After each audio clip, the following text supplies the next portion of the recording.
Welcome to the Ask Faleskini podcast with a guest. I'm proud to present Alja Podgornik, Doctor of Neuroscience and expert in subconscious reprogramming.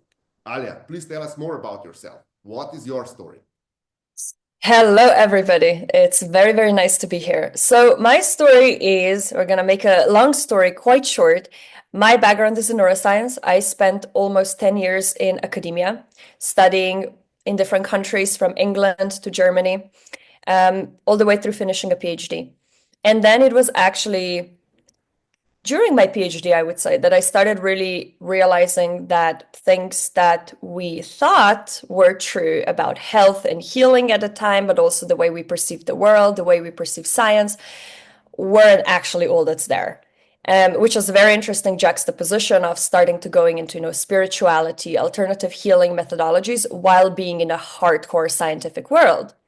I started discovering these things, and how I ended up where I am today is that first, this took me on a long healing journey. So I grew up with a lot of chronic conditions, chronic disorders, etc. And basically went through a massive healing crisis in 2019, realized that if I tried to do it through Western medical way, it's not going to work. And God knows where I would be today if I hadn't changed things, and started discovering alternatives, started diving into natural healing methodologies, Ayurveda, traditional Chinese medicine. And it took, I would say 2-3 years before I really started seeing massive changes. But basically, it led me to the point where all of those things that I was told my entire life that were incurable turned out to be very curable. And that started my really big journey of like, okay, what is actually true? And so at that time, I then realized that I couldn't stay in Western science. I couldn't keep thinking, doing things the same way as status quo.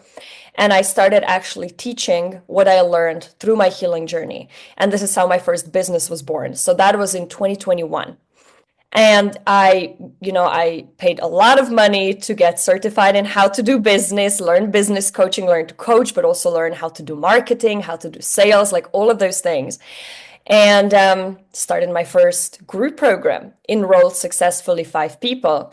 And then everything went down, basically, because all of my subconscious beliefs, all of my identities, my imposter syndrome, my self-sabotage, my perfectionism, everything came to the surface, like everything within the span of a few months.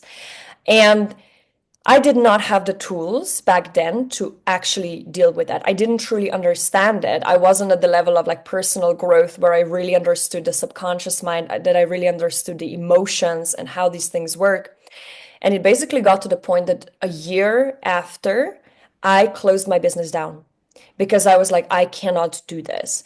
And it was an interesting thing that I've seen a lot of entrepreneurs go through, where there's a part of them that is like, I know I can do this. I know I'm meant to be an entrepreneur. I know I'm meant to do business. I know the things I have to teach are important. But then there's this huge other part that is basically like, you're not good enough. You don't know enough. What if people see that you don't know everything and they destroy your business? Like doubts, inadequacies, all of those things. And it can be very frustrating, right? It was very frustrating for me. And I've worked with many entrepreneurs since who are going through the same thing when they're like, I know I meant to do this. And yet a big part of me is telling me, you can't do this. It's not safe, effectively. And so that started the second like journey for me, which was then interesting because I was still working kind of like with just individual clients in the healing field, but also really figuring out what stopped me in my business. And those two things started converging as I started understanding more of like how emotions and beliefs and our subconscious actually shape our reality. I started understanding how everything truly is energy, everything's connected. It's all one unified quantum field that collapses into matter. So if we change the frequency, we change the material expression.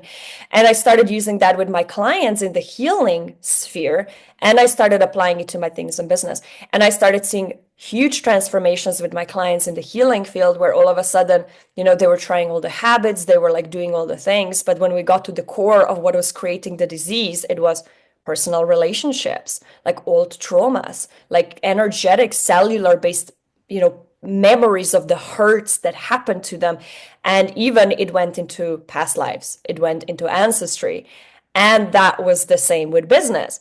I started understanding the things that were holding me back were actually energetic memories of things that happened in like my past lives where I worked as a healer, and I would get, burnt at the stake, executed, prosecuted, like all of those things that created these really difficult frequencies in my field where I believed that if I worked as a healer and helped people, I would die. And my subconscious truly believed that. And so as I, was going through this journey, eventually I arrived at this methodology I use today, which is quantum subconscious reprogramming. And I worked with many other things before, from different breath work and meditations to Dr. Joe Dispenza's work. And none of them could get me the breakthrough until I discovered this technique, which then really helped me understand exactly how things work, at the past life level, at the genetics, so ancestral level, at the childhood level, and how to actually truly find the root cause beliefs, which, if we talk about, the energetic aspect, carry a frequency that then influences what's happening in our material world, and how we literally can remove that and replace it. And as I started using that in my business, things started shifting massively and very, very quickly, right? Because as we said, because energy collapses into matter, when you start working with beliefs which carry a frequency, you're changing the root cause.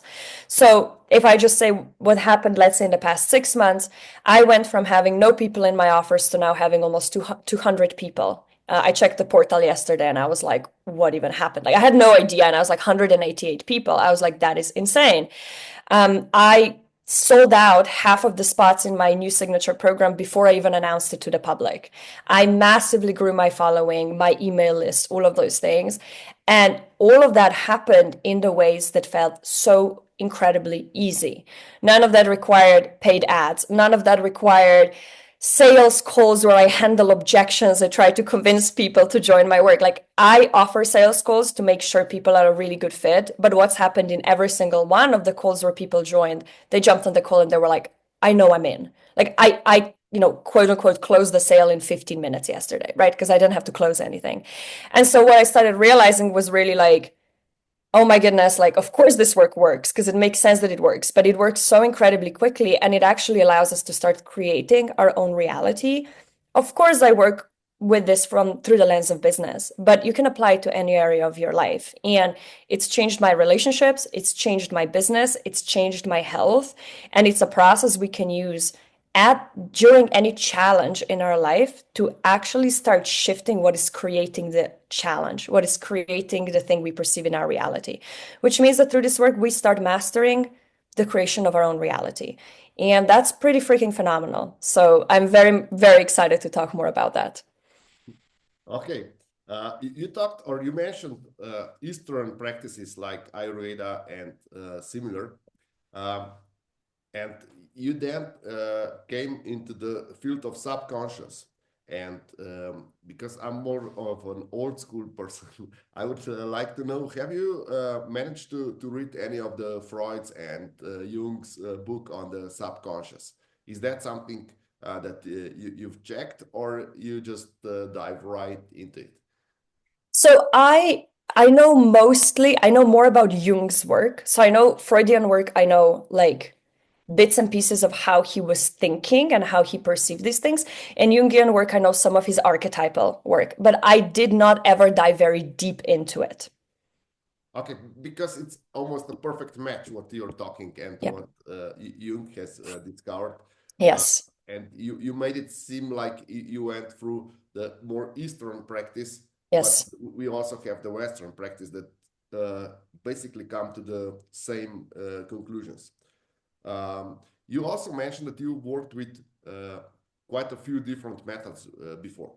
Yes. How important is for method to resonate with the client and also with the healer or the guru like yourself? How important is that? Because you know many methods, but now you're using this quantum subconscious reprogramming. So how did this came about, and how do you know that that's the method that you want to use? That is such a good question. I don't think anyone's ever asked me that, and it's a brilliant question.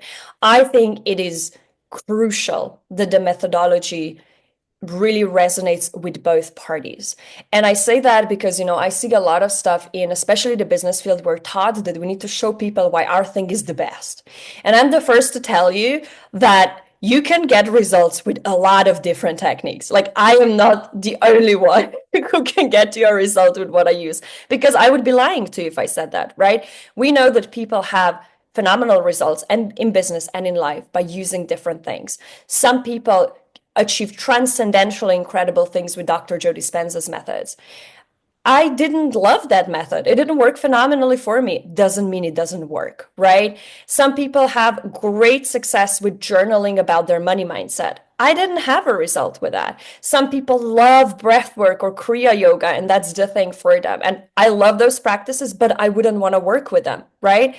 As like a practitioner. And for me, discovering this method, it's like a marriage of all the things that I am naturally so incredibly good at and that interest me. So the methodology I use, to give like a specific example, is a combination of doing very kind of logical step-by-step digging work. So it satisfies the logical mind of understanding exactly what is the belief at the bottom of it. Because you can do very powerful energy healing, and I've worked with energy healers who did that, who intuitively clear things. But at the end of the day, you don't know exactly what got cleared, like you feel the shift, but the conscious mind isn't necessarily satisfied. And for some people, it doesn't have to be. But for me, I love knowing why, like why something was there, why something was holding me back, and where does this come from? And then in combination with that, the methodology I use also has the component of truly reaching the root cause in terms of, first we access the different brainwave states, so altered state of consciousness, right, which is necessary to access the subconscious. Then we find this exact root cause and belief.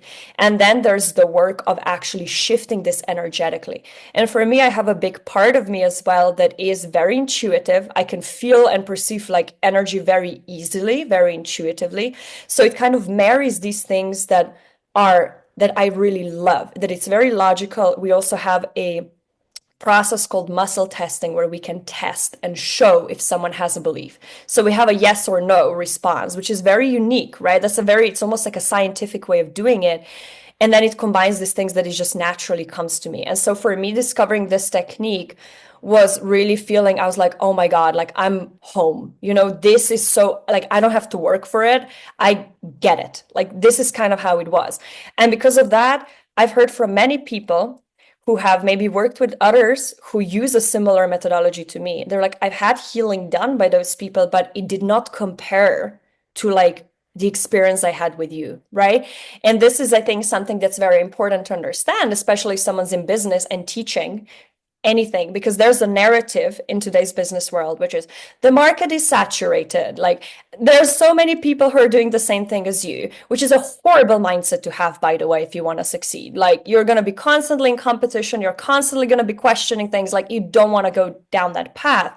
It's also not the highest truth, because if you're called to do something and you're genuinely so incredibly good at it, it doesn't matter if there's like 10,000 people who are teaching the same thing that you are teaching. No one's teaching it the way you're teaching it, and no one has the same connection that you have to it.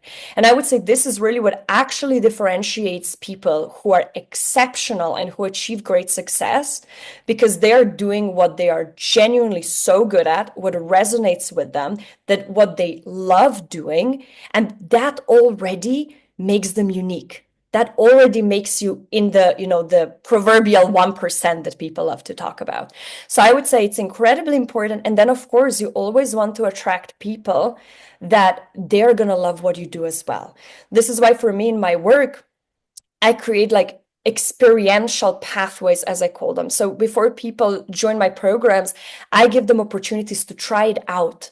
Because I know that when they try it out, when they actually see, does it work for them or not, they can make a decision much more easily.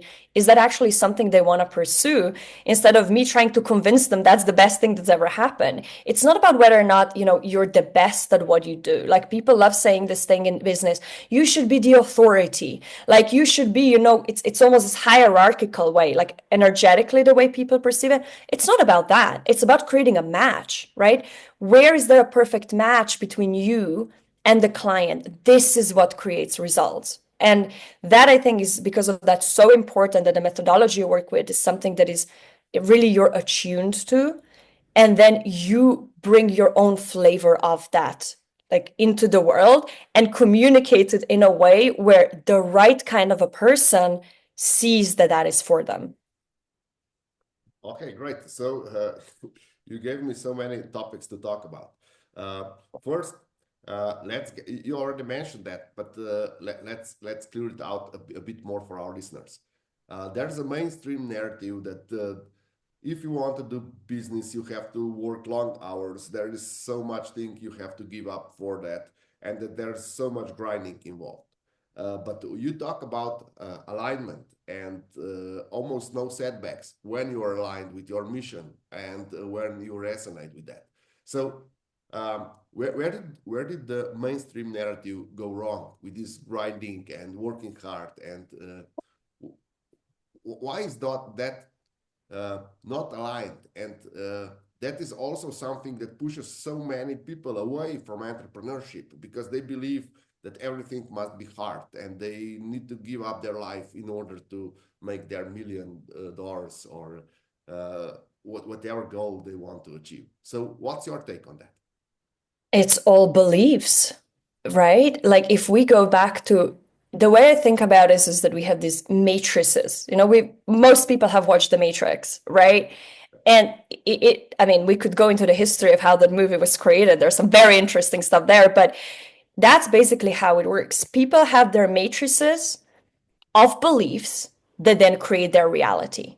And because most people don't understand that they are creating their own reality, they are not conscious of beliefs creating reality. They just look at their reality and say, this is how it is.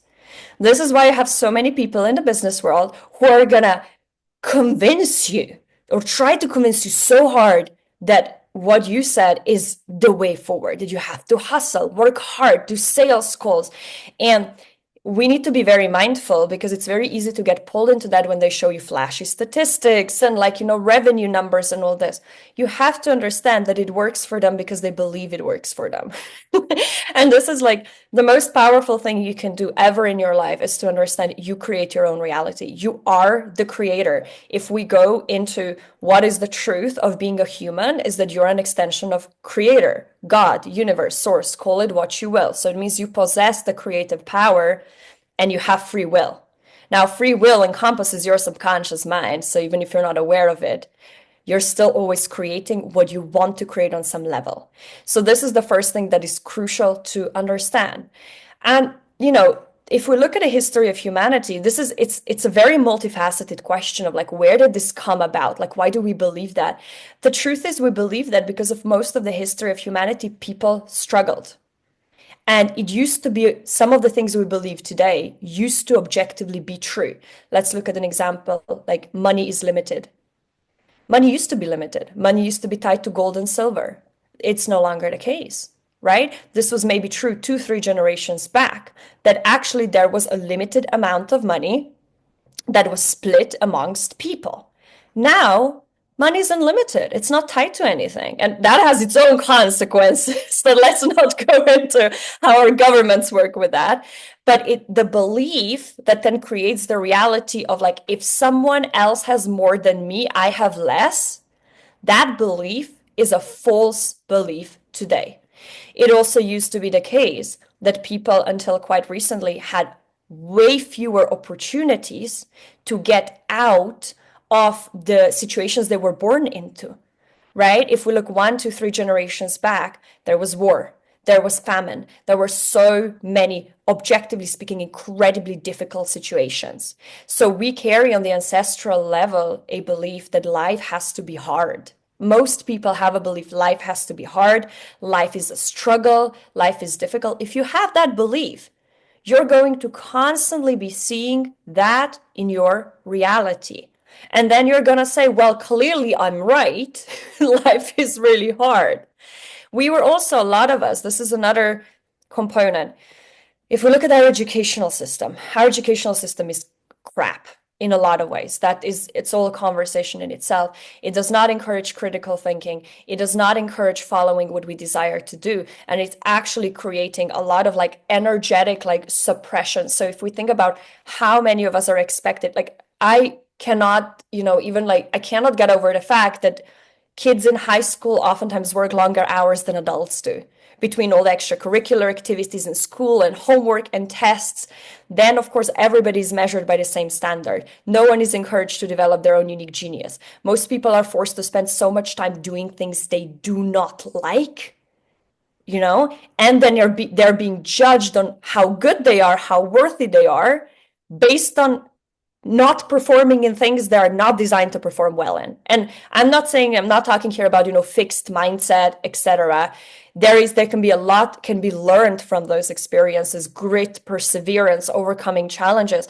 But ultimately, if I look at, if I compare how I felt when I was doing science, I was very good at it. I was excellent at what I was doing. It's no coincidence I ended up at some of the best institutions in the world doing PhDs there, why I was accepted at some of the best universities in England. But it never felt natural. There was always the component of struggle there. It was like hitting your head against the wall. It was this very mental process compared to what I'm doing now, which is like, this is second nature, right? So we go through this entire educational system. We're constantly surrounded by people that are reaffirming to us that it has to be hard.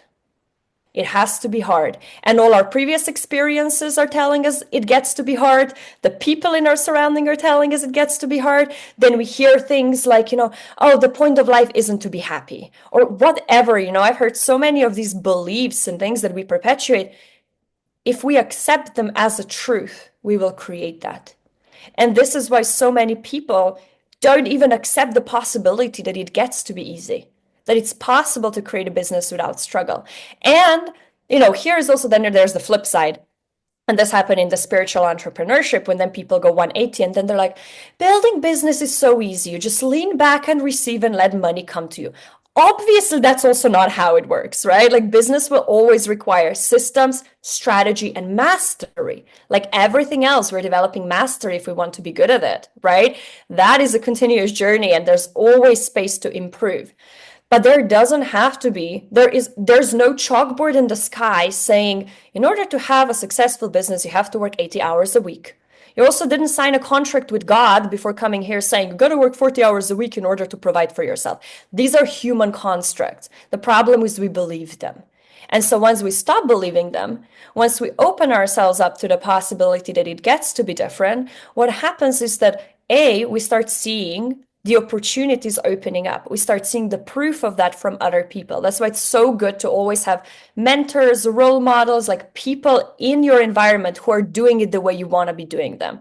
And as you open yourself up and you're like, ooh, but what if it does get to be easy? And you start actually aligning your beliefs to that, there are going to be opportunities opening up in your reality that make that possible because you've shifted your frequency. And now you're holding the frequency of like, I can build a business that's wildly successful where I have the most dreamy clients in there and I can have plenty of spaciousness and time in my life to do other things. Why the heck not? If we created the beliefs it gets to be so hard, why couldn't we create a matrix that says it gets to be easy? And it truly is up to us. Like it truly is up to us to just say which one are we going to pick. Okay, I have one question that I think our viewers and listeners will benefit the most of it. Most of us were programmed to be the blue pill people, as the Matrix would call, and to be oblivion to all the opportunities and to just be condemned to suffering. So how do we convince ourselves to take the red pill, to become aware that we are creator, accept accountability,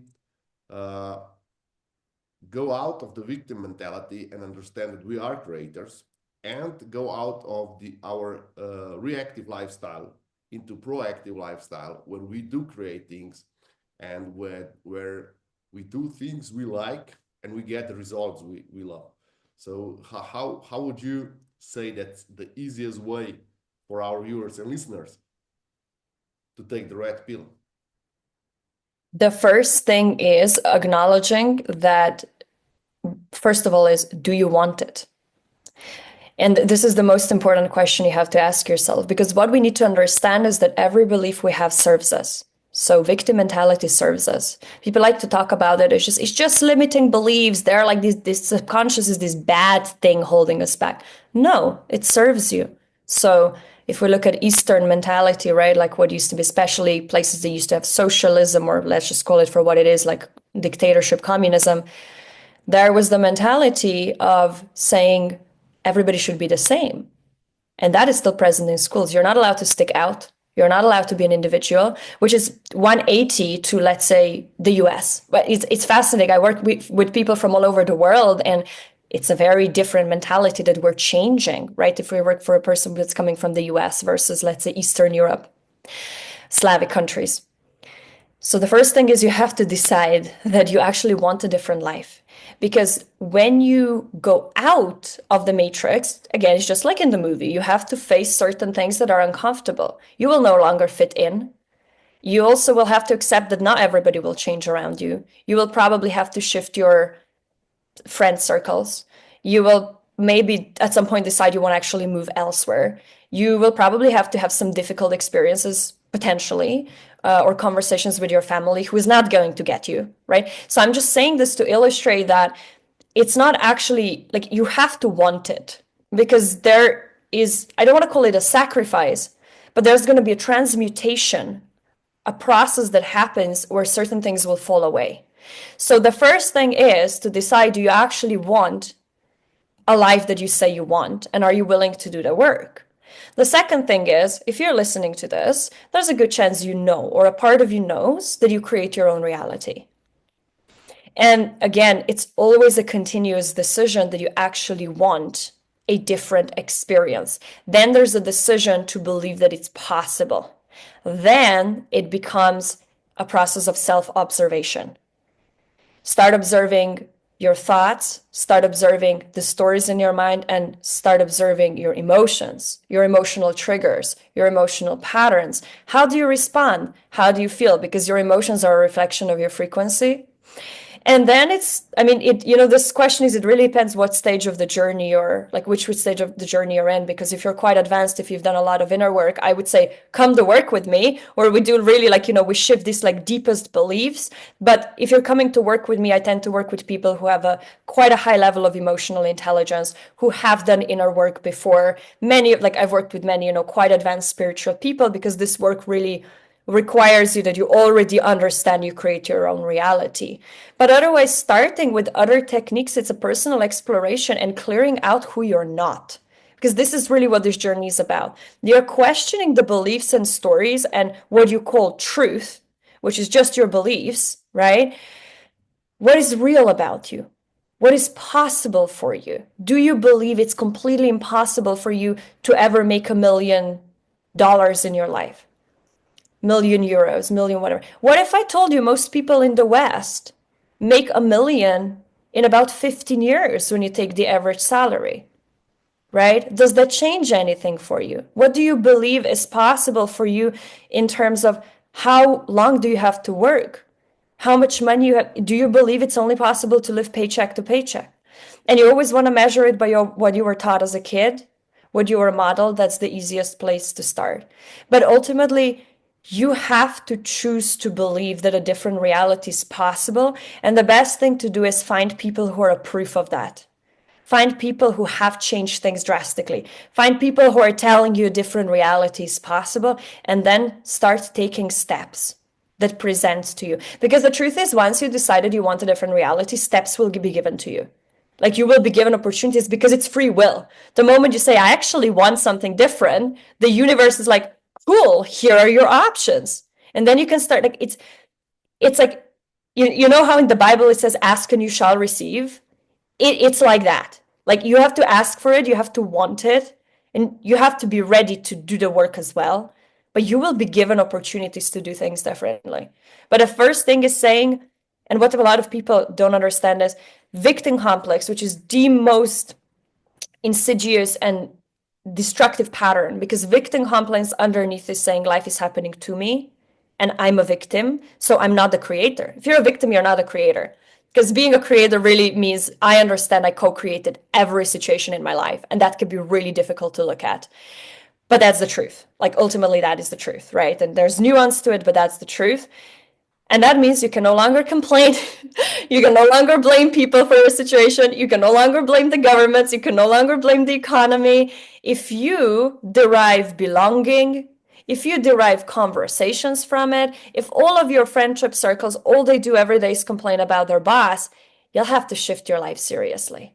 And this is probably the most difficult part that comes with it. So this is basically what you're deciding between saying, I take full freaking ownership of my life, or I stay in the comfort zone.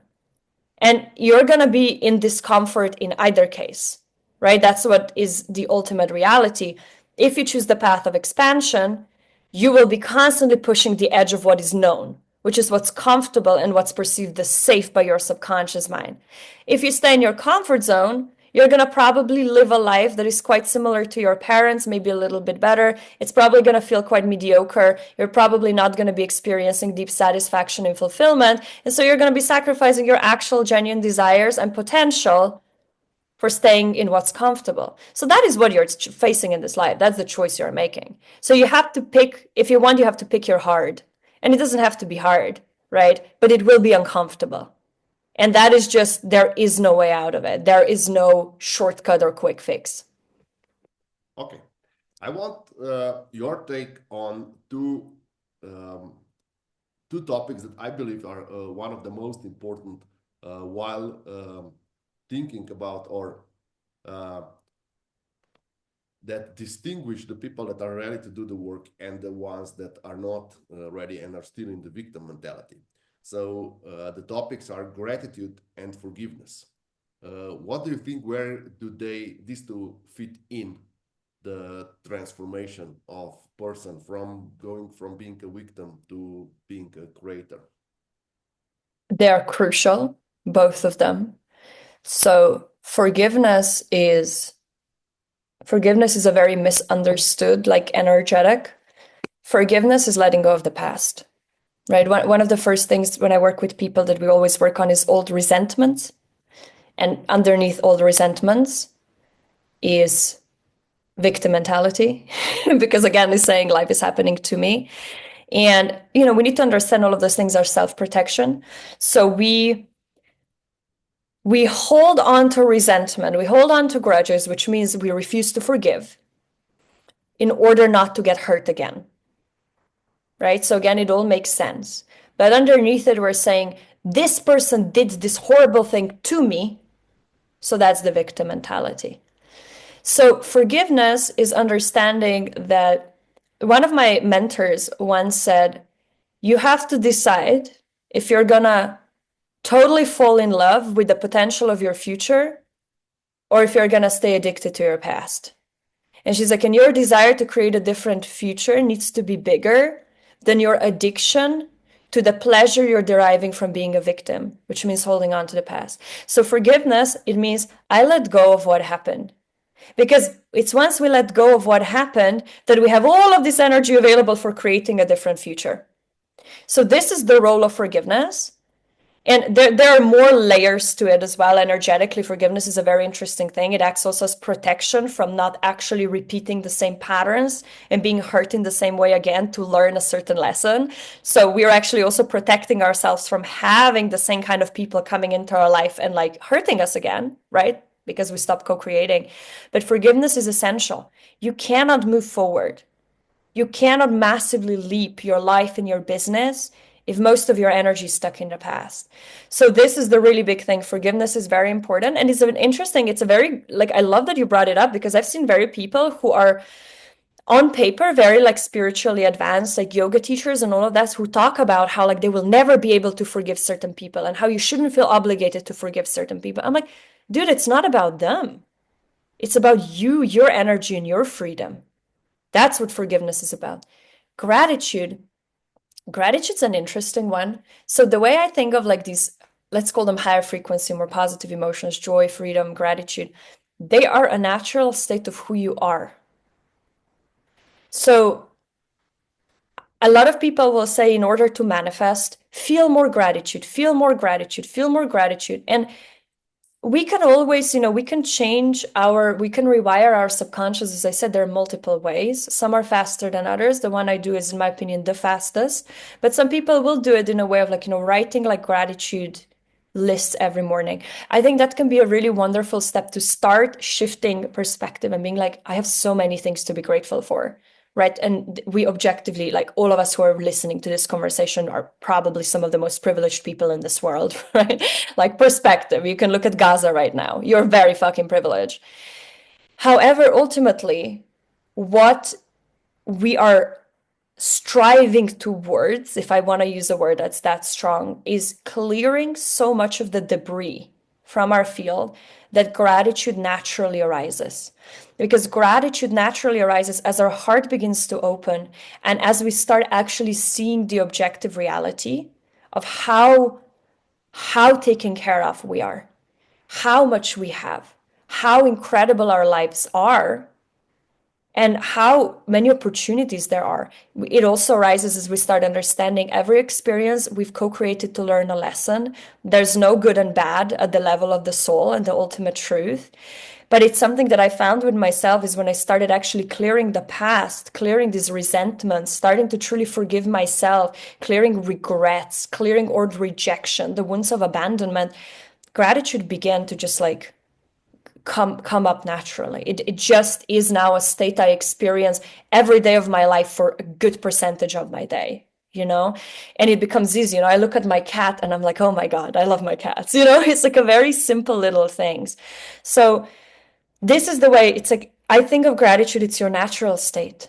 And if you're struggling to experience gratitude, I don't personally believe the way forward is to try and conjure it up and like, squeeze and be like, let me feel gratitude. I don't think that's how it works. But it's looking at like, where do you believe you're a victim again? Where do you believe life is happening to? Where do you believe your life is horrible? Where do you believe you should be resentful and angry about things in your surroundings?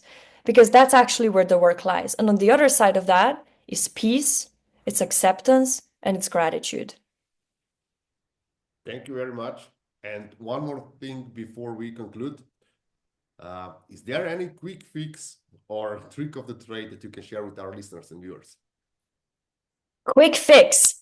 Yes, that is something that can help people make at least a small step, but fast.